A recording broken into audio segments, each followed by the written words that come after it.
Oke, kita sambung 7.3Q. Kemarin 7.3 P. 7.3Q ada susah sedikit kalau berbanding 7.3 P. Oke, kemarin yang satu kepingkat atau satu nombor dipilih. Nah, sekarang dua kepingkat dipilih atau dua nombor dipilih. Ini dua sudah tuh. Kemarin satu, satu nombor nyari dua nombor. Oke, coba kamu tengok soalan ini. Dua kepingkat dipilih secara rawak satu demi satu tanpa penggantian. Nih dia punya trik di sini nih, dia punya trik satu demi satu tanpa penggantian. Maksudnya kita kena ambil dua kad satu demi satu tanpa penggantian. Katakan ambil kad pertama, langsung simpan dalam poket lah, langsung ambil kad yang kedua. Oke, soalan ini dua keping kad dipilih secara rawak satu demi satu tanpa penggantian untuk membentuk nomor 2 digit. Hitung keberangkalian nomor yang dipilih adalah nomor perdana atau gandaan 3 atau nomor perdana dan gandaan 5. Oke, yang kemarin kita sudah belajar untuk menjawab semua soalan keberangkalian. Masih ada ruang sampel. Ini ruang sampel macam mana? Dua keping kad dipilih satu demi satu tanpa penggantian. Katakan kita ambil kad yang pertama. Oke, kita tengok dapat nomor 2. Oke, pasal jangan letak balik, simpan dalam poket saja. Pasal tinggal saja. Kan kad pertama kita dapat 2, tinggal 3 kad saja.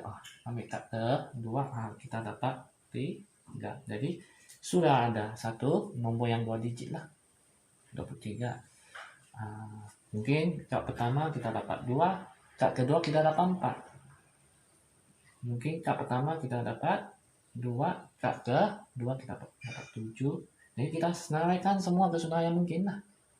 Mungkin kad pertama 3, kad kedua 2, kad pertama 3, kad kedua 4. Mungkin 3, 7. Mungkin 4, 2, 4, 3, 4, 7. Mungkin 7, 2, 7, 3, sama 7, 4. Inilah kesudahannya mungkin. 23 dengan 32 unsur yang sama kah? Kesudahan yang sama? Tidak. 2, 3 ini maksudnya kad pertama dapat 2, kad kedua dapat 3. Ini kad pertama dapat 3, kad kedua dapat 2. Ini unsur yang tidak sama atau kesudahan yang tidak sama. Oke. Juga unsur dalam ruang sampel 12. 12 12. Terus kita boleh jawab sudah macam kemarin saja. Ini gabungan dua peristiwa. Yang di depan ini adalah peristiwa yang katakan E lah. Oke, yang ini adalah peristiwa B lah. Oke, peristiwa B, peristiwa E dulu. Oke, jadi unsur dalam peristiwa E. Nomor perdana. Ada nggak nomor perdana dalam ruang sampel? Ada. Nomor perdana 23, 37, 43, 47, sama 73. Bilangan unsur dalam peristiwa E atau bilangan unsur bagi nomor perdana di sini 5. 5. Pas itu cari unsur dalam peristiwa B, yaitu gandaan 3. Mesti cari di dalam ruang sampel gandaan 3. 24, 27, gandaan 3. Ini 42. Ada lagi yang lain. Gandaan 3, 3, 3. 3, ini 3, 72. Gandaan 3. Oke, Tiara sudah. 4 saja. Hah? 4 saja. Terus boleh kasih gabung sudah? Hah? E atau B? Ini Pak. Kesatuan. Kesatuan bagi dua peristiwa itulah. Kalau kesatuan kasih tambah saja unsur dalam peristiwa E sama unsur dalam peristiwa B. 3 masuk 24. Oke, karena kayak berulang di sini. Tiada kan? Tiada masuk 1, 2, 3, 4, 5, 6, 7, 8, 9. Nah, ada 9 unsur nih. Ada 9 unsur. Ada 9 unsur. Terus pakai formula ini nah. Keberangkalian gabungan dua peristiwa. Ini bagi dengan ini 9 bagi dengan 12 3 per 4 dapat sudah jawabannya. Oke, soalan B. Nomor perdana dan gandaan 5. Gandaan 5 nomor perdana itu peristiwa E. Oke, peristiwa E ada sudah gandaan 5 saja yang kita mau cari. Oke, kita anggap gandaan 5 itu ada peristiwa C. Nah, kita pakai C lah. Yang kasih sama dengan yang gandaan 3 itu peristiwa B. Jadi kita kasih beza dia. Kita pakai peristiwa C lah.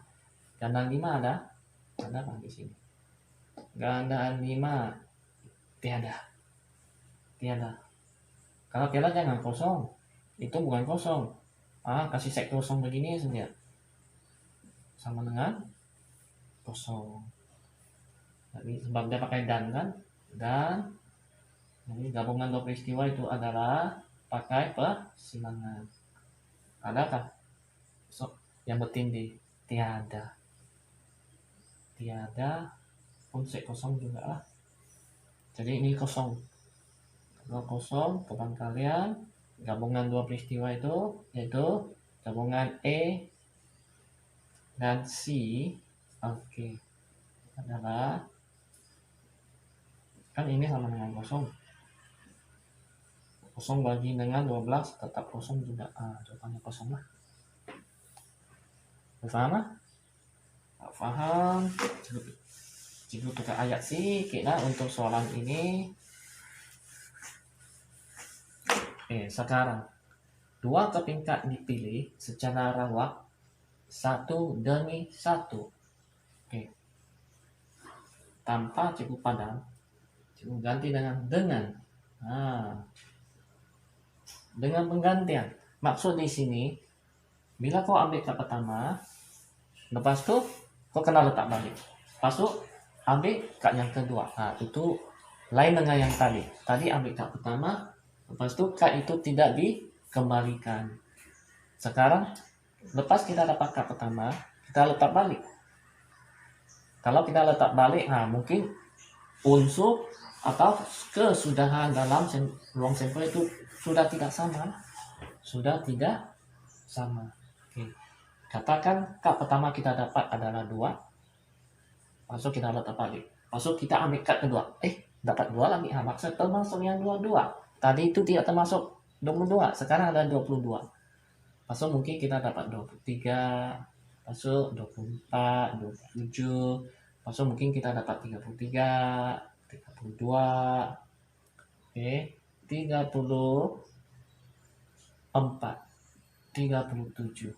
Mungkin kita dapat 42, 43, 44, 47. Mungkin kita dapat 72, 73, 74, termasuk juga 77.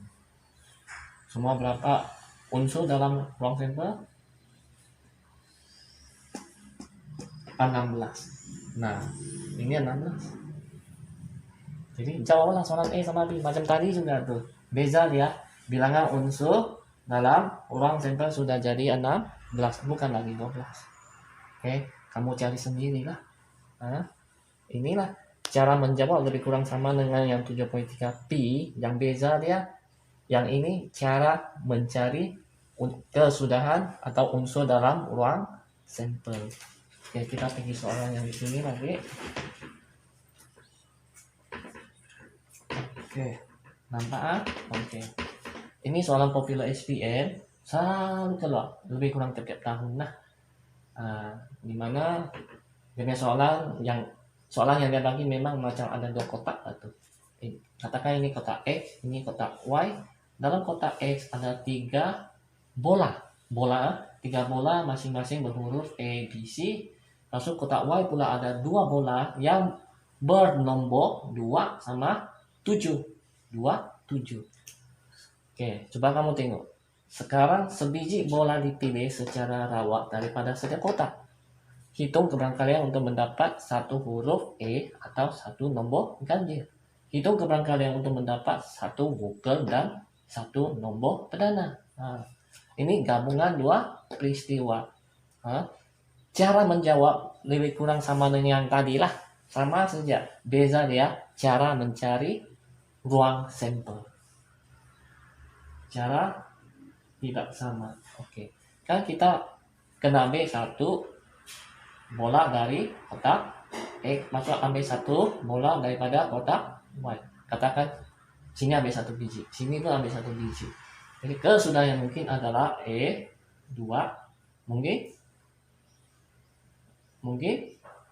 E 7, mungkin B 2,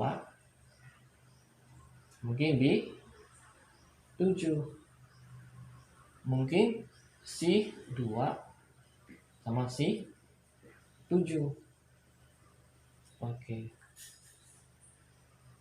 Bilangan unsur dalam ruang sampel 6 saja. Ada pelajar tanya apa? Unsur E2 dengan 2E sama kah?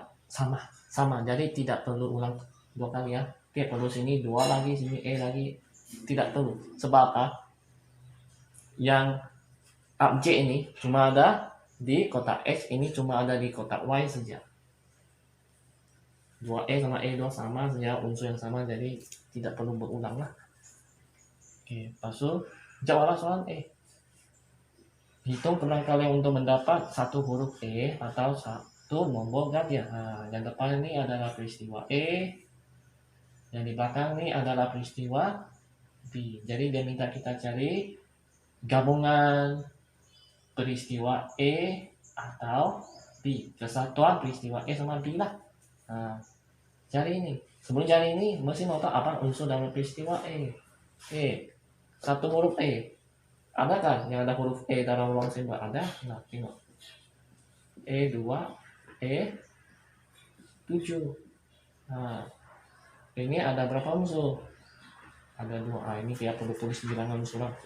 Yang kita mau tahu yang bilangan unsur dalam gabungan 2 peristiwa ini jangan. Peristiwa B apa pula? Nomor ganjil. Ada kan nomor ganjil? Ada. E7, B7,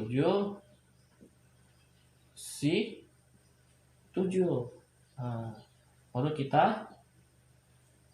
kasih 1 kan dia orang. Kasih 1 maksudnya jumlahkan semua unsur dalam peristiwa E sama B lah. Unsur yang berulang tuh jangan tulis 2 kali ya, tulis 1 kali cukup. E7 ada sudah 1, 2, 3, 4 unsur saja.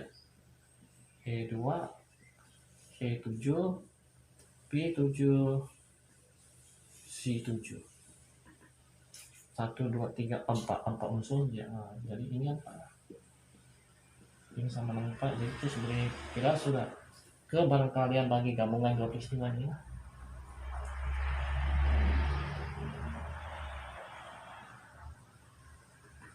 Oke. 4 bagi tadi berapa? Nah, jawaban 2/3. Ada masalah? Kalau tiada, jika rasa B kamu boleh buat sendiri.